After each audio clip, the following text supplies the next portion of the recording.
This video is sponsored by SBO Digital Marketing.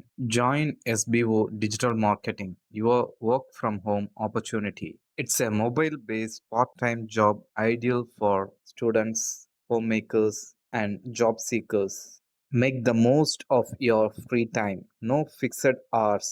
Work at your convenience. Just share and publish content. Simple tasks with no selling and no referrals required. Earn daily income with instant payouts. Start from day one. Skip பண்ணாதீங்க. பெரிய தப்பு. தினம் 300 ரூபாய் சம்பாதிக்க அரிய வாய்ப்பு. Instagram, Facebook பயன்படுத்த தெரிந்தால் போதும். Content post and content publishing மூலமா தினம் 300 ரூபாய் சம்பாதிக்கலாம். இந்த வேலை செய்ய 5 நிமிடம் போதும். Work training support, group communication support, all language customer live chat support, முக்கியமா சொந்தமா ஒரு பிசினஸ் ஸ்டார்ட் பண்ற அளவுக்கு உங்களால கற்றுக்கொள்ளவும் முடியும், சம்பாதிக்கவும் முடியும். இந்த வேலை வாய்ப்பு வழங்குவது 5 வருடத்திற்கு மேல ரன் ஆகிட்டு இருக்க நம்ம தமிழ்நாட்டு company school of business organisation private limited. மேலும் விவரங்களுக்கு டிஸ்கிரிப்ஷன்ல கொடுத்திருக்க நம்பருக்கு வாட்ஸ்அப் பண்ணுங்க. முயற்சி.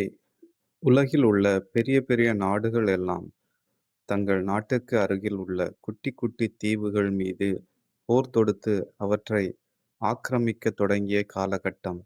ஒரு கப்பலில் 500 வீரர்களை அனுப்பி 500 பேர் மக்கள் தொகை கொண்ட ஆதிவாசிகள் வாழ்கின்ற ஒரு தீவை கைப்பற்ற அனுப்பினார்கள்.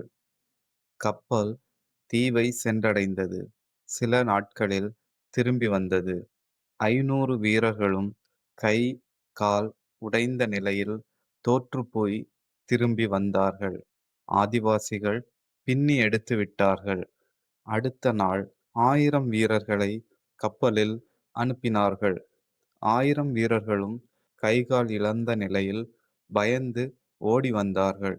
மீண்டும் 2000 பேரை அனுப்பினார்கள். அவர்களுக்கும் அதே கதிதான். பின்னர் 5000 பேர், அவர்களுக்கும் அதே கதிதான். இவர்களுக்கு ஒன்றுமே புரியவில்லை. வெறும் 500 ஆதிவாசிகள் ஆயுதங்களுடன் சென்ற 5000 பேரையும் தோற்கடித்து கை கால்களை உடைத்து திருப்பி அனுப்பிவிட்டார்களே, எப்படி முடிந்தது என்று தீவிரமாக யோசித்தார்கள். பின் ஒரு முடிவுக்கு வந்தார்கள். இந்த முறை வெறும் 500 பேரை மட்டுமே கப்பலில் அனுப்பினார்கள். 2 நாள் நடந்த தீவிர சண்டையில் ஆதிவாசிகளை தோற்கடித்து விட்டார்கள். 5000 பேர் சென்று தோற்ற இடத்தில் வெறும் 500 பேர் சென்று எப்படி ஜெயித்தார்கள்? இந்த முறை ஒரே ஒரு மாற்றத்தை தான் செய்திருந்தார்கள். 500 பேரை தீவில் இறக்கியதும் கப்பல் திரும்பி வந்துவிட்டது.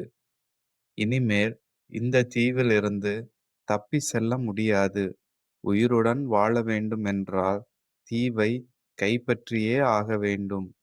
இந்த நெருக்கடிதான் அவர்களை ஜெயிக்க வைத்தது. லட்சியத்தில் உறுதியாக இருப்பதை விட அதை அடைவதற்கான முயற்சியில் மிகவும் உறுதியாக இருந்தால் மட்டுமே வெற்றி பெற முடியும்.